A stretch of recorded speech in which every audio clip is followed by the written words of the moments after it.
Assalamualaikum warahmatullahi wabarakatuh. Baiklah anak-anak, hari ini kita ke pertemuan keempat matematika wajib ya. Bab kedua, program linier.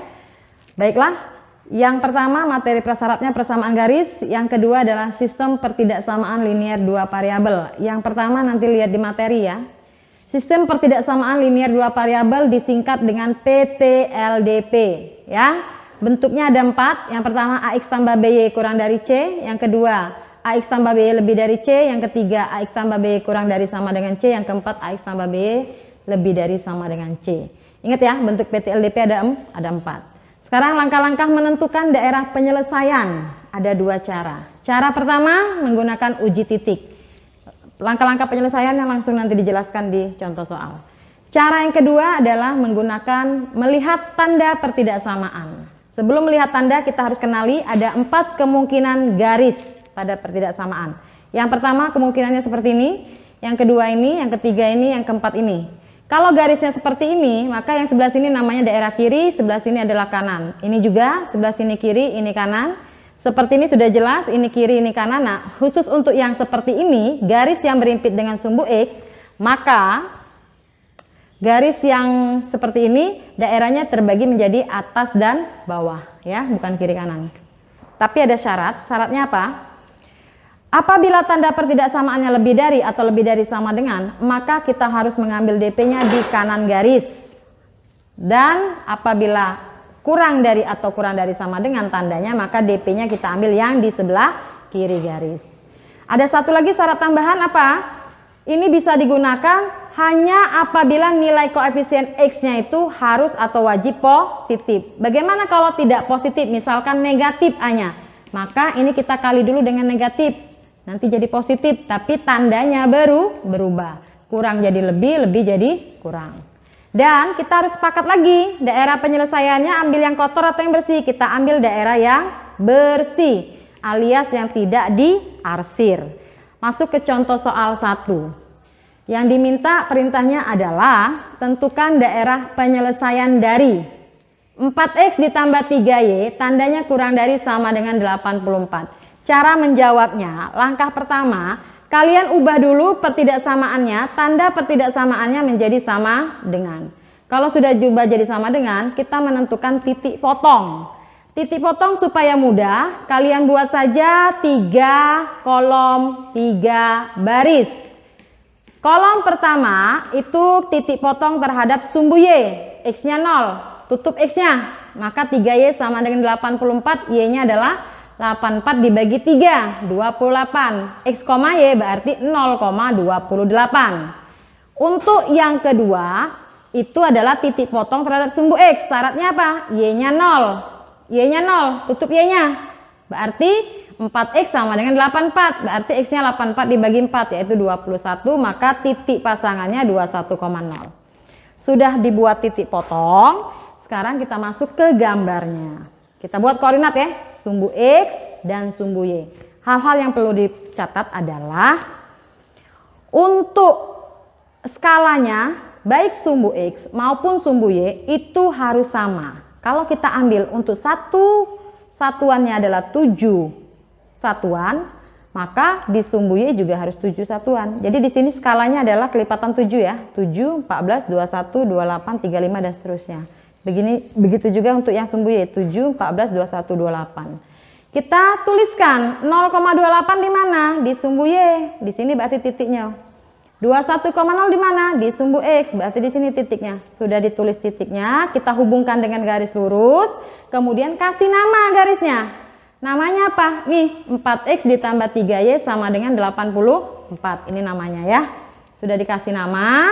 Baru kita menentukan daerah penyelesaian. Pakai 2 cara. Cara 1, ambil titik uji. Cara mengambil titik uji yang paling gampang adalah ambillah titik 0,0. Setelah itu titik 0,0 disubstitusikan ke pertidaksamaan 4X tambah 3Y kurang dari 84. 4 kali 0, 0. 3 kali 0, 0. 0 tambah 0, 0. 0 kurang dari 84, benar atau salah? Benar. Karena nilainya benar, maka titik 0,0 masuk dalam DP. Di mana 0,0? Ini kan 0,0. Nah, masuk dalam DP. Berarti DP-nya adalah di di sebelah kiri garis. Maka kita arsir yang kanan. Yang arsiran ini berarti yang tidak masuk daerah penyelesaian ya, yang diarsir ini. Cara yang kedua itu lebih gampang lagi. Hanya melihat tanda koefisien dari si X. Berapa di sini koefisiennya? 4. Koefisiennya 4 itu artinya apa? Positif sudah.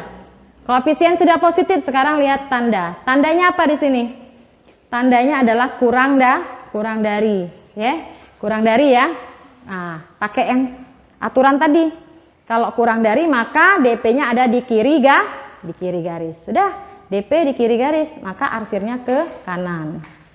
Itu contoh 1. Contoh kedua, 2X ditambah 5Y kurang dari sama dengan 70. Sama ya. Ubah tanda menjadi sama dengan. Cari titik potong. X-nya 0, tutup X-nya, Y-nya 70 dibagi 5, 14. Y-nya 0, X-nya 70 dibagi 2, 35, maka pasangannya 0,14, 35,0. Sama, kita buat koordinatnya, kita buat skalanya 7, 7, jadi 7, 14, 21, 28, 35. 35,0 di sini. 7, 14, 0,14 di sini. Hubungkan garisnya utuh ya, karena dia pakai tanda sama dengan. Kasih nama garisnya, 2X tambah 5Y, ini salah, sama dengan 70. Sekarang ambil titik uji. Berapa titik ujinya kalau pakai cara 1? Tidak usah lagi pakai cara 1. Kita sepakat saja untuk berikutnya itu kita gunakan cara 2 saja. Lihat. A-nya apa A-nya? A-nya 2. Sudah positif. Tandanya apa? Kurang dari. Maka DP di mana? Di kiri garis. Dah, ini DP. Maka arsirlah yang sebelah kanan. Selesai. Paham ya? Insya Allah paham. Contoh yang ketiga, ini yang paling banyak nanti kita temui di pelajaran program linier. Kalau ada X lebih dari sama dengan 0, maka ini tidak perlu titik potong. Garis ini sudah pasti melalui titik 0,0. Garisnya berimpit dengan sumbu Y. Kalau X lebih dari sama 0, dia berimpit sumbu Y. Ya, maka buat garisnya, koordinat di sumbu X dan sumbu Y. Ini titik 0,0-nya, garisnya berimpit ya. Berarti inilah. Yang sumbu Y inilah garis X sama dengan 0. Jadi kasih nama. Sumbu Y ini dikasih nama, namanya X sama dengan 0. Karena dia lebih dari, ya tandanya lebih dari 0. Maka yang diambil apa? Yang sebelah kanan DP-nya. Jadi DP-nya di kanan. Maka arsirlah yang sebelah kiri. Paham ya insya Allah ya? Contoh yang keempat, Y lebih dari sama dengan 0. Mirip, tapi ini X, ini Y. Maka kebalikannya. Garis tetap melalui titik 0,0, tetapi kalau ini berimpit sumbu Y, maka yang di sini berimpit dengan sumbu X. Maka apa? Ini sumbu X, kasih nama. Ini garisnya Y sama dengan 0. Jadi garis Y sama dengan 0 itu ialah sumbu X ya. Nah, karena dia sumbu X, maka kita sepakat tadi apa? Bukan kiri kanan ya, tapi atas bawah. Lihat tandanya lebih dari. Kalau lebih dari berarti ambil yang atas. Nah, DP yang atas. Berarti arsir yang bawah. Oke, ini sampai di sini ya. Ada satu lagi contoh soal nomor 5, itu ada di materi, nanti kalian bisa lihat sendiri. Untuk pertemuan ini sampai di sini Ibu akhiri. Wassalamualaikum warahmatullahi wabarakatuh.